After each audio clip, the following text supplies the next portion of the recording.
The fourth generation war, जिसके मुताबिक इन्होंने यूगोस्लाविया को तोड़ना था, मरकज पे कमजोर हुकूमत मुसल्लत की, उसके बाद सूबों में फसाद बर्पा किया, फेडरल आर्मी का तसादुम कराया सूबों के साथ, इकोनॉमिक कोलैप्स, बिजली पानी और गैस का फसाद, आटे दाल चीनी का बहरान, ये सब कुछ यूगोस्लाविया में कर चुके हैं। और जब मुकम्मल तौर पर वो मुल्क खाना जंगी का शिकार हो गया, फिर नेटो अपनी फौजें बेदाखिल करके उसके अंदर एक पीस एग्रीमेंट करती है, डेटॉन पीस एग्रीमेंट, जिसके तहत यूगोस्लाविया को तोड़कर 6 छोटे छोटे मुल्कों में तकसीम कर दिया गया। That's fourth generation warfare. अब पाकिस्तान पर जो जंग मुसल्लत की जा रही है, that is the fourth generation war. अब ये मुसलमान मिल्लत को मजीद छोटे छोटे टुकड़ों में करना चाहते हैं, और मशरिक और मगरिब के कुफर की राह में अगर अल्लाह ने कोई आखिरी चट्टान कायम की है, तो ये अल्लाह के हुक्म से ये पाकिस्तान की रियासत है। आज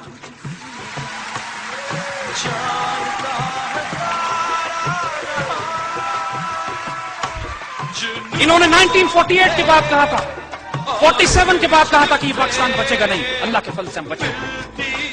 1971 के बाद जब गद्दारी से इन्होंने हमें चोट लगाई, इन्होंने कहा पाकिस्तान बचेगा नहीं, अल्लाह के फल से हम बचे हुए। जब हमने सोवियत यूनियन से टक्कर ली, दुनिया ने कहा अब तो पाकिस्तान बचेगा ही नहीं, हम हैं वो नहीं है।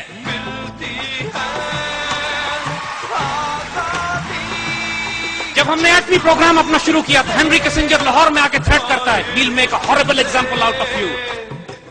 अल्लाह के फजल से we are still here and we'll make a horrible example out of you.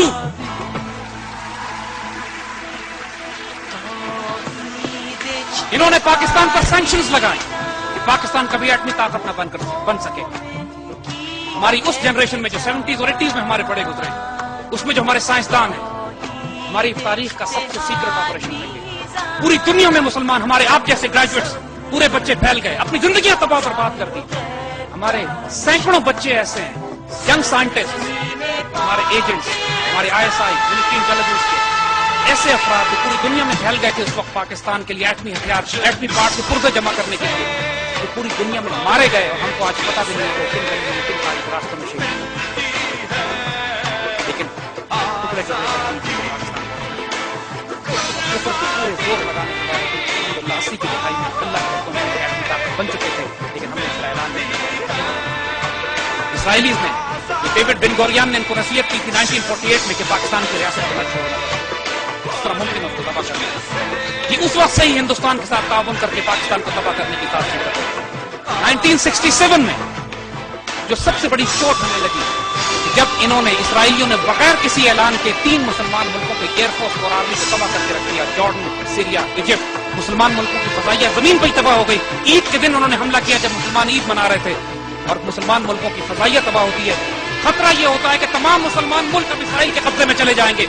Pakistan air force से मदद तलब की जाती है, पाक फजाइया के दस्ते जाते हैं, अल्लाह के खून से हम इसराइलियों को मार के गिराते हैं वहां पे।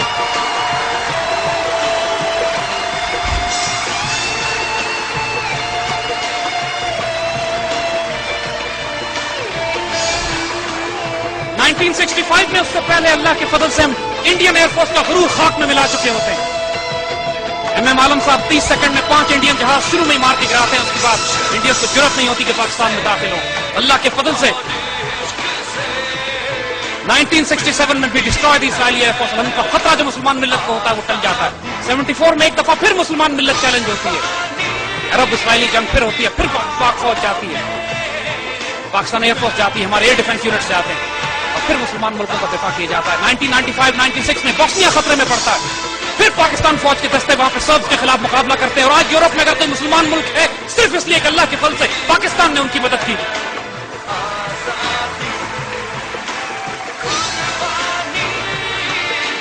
1981 में इसराइलियों ने इराक का एटमी रिएक्टर तबाह किया। 84 में ये पाकिस्तान का एटमी रिएक्टर तबाह करने के लिए आए। उस वक्त हमारे पास F-16 थे, लेकिन F-16 की हमारी इतनी रेंज नहीं थी कि हम इसराइल पर जवाबी कार्रवाई करते और वापस आते। पाकिस्तान ने थ्रेट किया दिल्ली को और इसराइल को, दोनों को। हमें नहीं पता जहाज किस तरफ से आएंगे, हमें नहीं पता जहाज की वार्निंग, उसके ऊपर मार्किंग किसकी होगी। हम एक बात जानते हैं, अगर कहूटा पे बॉम्बिंग हुई तो उसके बाद दिल्ली और तल अवीव को हम फ्लैट करके रख देंगे। पाकिस्तान एयरफोर्स के पायलट से पूछा गया कि वन वे मिशन है, वन वे मिशन है, सिर्फ इसराइल पे आप बॉम्बिंग के लिए जा सकते हैं, वापस नहीं आ सकते, कौन वॉलंटियर करेगा? Would you believe it? Entire F-16 squadron had raised their hands, they were volunteering for this.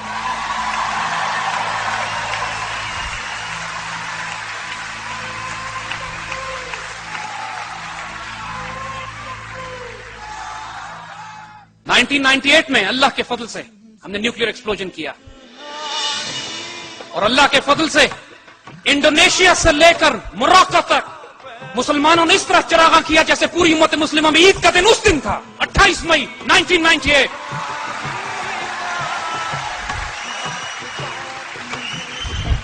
اس دن فلسطین کے بچوں نے اسرائیل کو مخاطب کر کے کہا تھا، now we are a nuclear power, don't look at the stones in our hands, look at the bomb in Pakistan, we are coming after you. اور 4th جنریشن وار جو اس وقت ہمارے پاس ہو رہی ہے، آئیں اس کی شکل آپ کو دکھا دیں۔ پاکستان کے اندر ایک انکمپیٹنٹ حکومت، مس مینج اکانومی، ایسی اکانومی جس کو صرف IMF اور ورلڈ بینک چلا رہا ہو، جس کے نتیجے میں آپ دیکھ رہے ہیں کہ روز بجلی پانی اور گیس کے ریٹس بڑھائے جا رہے ہیں، ملک میں فساد برپا کیا جا رہا ہے، انٹر پروونشل فساد، صوبوں میں لڑائی اور تصادم، تحریک طالبان اور بلوچستان لبریشن آرمی کے دہشت گردوں کو تیار کرتے کہ پاکستان کے اندر سول وار اس طرح شروع کر دی جائے گی، یہ ہنگامہ پروپیگنڈا کیا جائے کہ پاکستان کے ایٹمی ہتھیار خطرے میں پڑے ہوئے ہیں، پاکستان کی آرمی پر ISI پہ حملے کیے جائیں تاکہ یہ انکیپیسیٹیٹ ہو جائے، اور سب سے بڑھ کر پاکستان کا پانی روک لیا جائے تاکہ پاکستان کو ریگستان بنا کر بھوک اور پیاسا مار دیا جائے۔ مگر اللہ کے فضل اور کرم سے 2007 تک ان کا یہ پلان بہت تیزی سے آگے بڑھ رہا تھا۔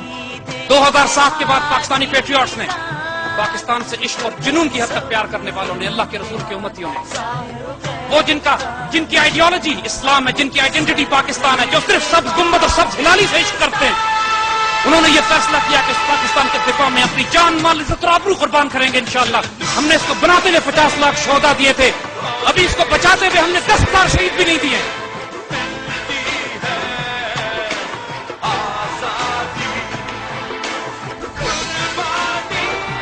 My dear children, today we stand at the crossroad of history.